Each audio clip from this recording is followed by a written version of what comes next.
A genius walks into a coffee shop and says, "I'm the smartest man in the world. In fact, I know every single word in this dictionary," he yells at the crowd. One of the patrons takes the dictionary and says, "Okay, tell me the meaning of the words humility, charity, and patience." The genius replies, "Oh, so you're gonna make up your own words now, are you?"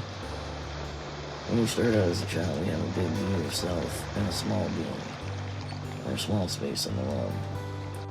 But as God leads us through the humbling process in life, as we grow from a child to an adult, we have a smaller view of ourselves, but our being in the world becomes bigger. Biblical humility simply means to be in touch with reality. Some people think it means to hate yourself or debase yourself, or someone may feel like someone's being cocky. You need to take them down a peg or two to humble them, and try to humiliate or debase someone. That's not what it means. The humbling process is simply getting in touch with reality. It's part of the sanctification process that God brings us through all our lives. That's why Jesus talks about the world. It's the fantasy world that people buy into, that they can worship their idols and have a life. In reality, when you have an idol, you're putting things above relationships with people and God. For example, if sex is an idol, that means you put sex above relationships and use people. It's hard to have real relationships when you have an idol such as money, sex, or power. Your life revolves around it. Giving up control may be difficult for us. When we get ready for God to remove our shortcomings, as He brings us through the sanctification process, we may still want to control how He does it.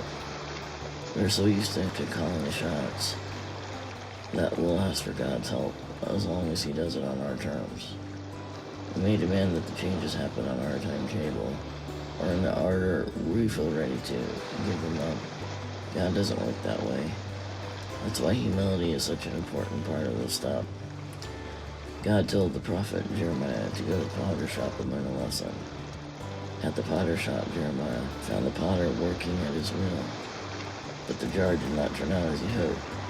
So the potter started over, turning the pot back into a lump of clay, and began reforming the pot. Can I not do as this potter has done with his clay? As the clay is in the potter's hands, so you're in my hands.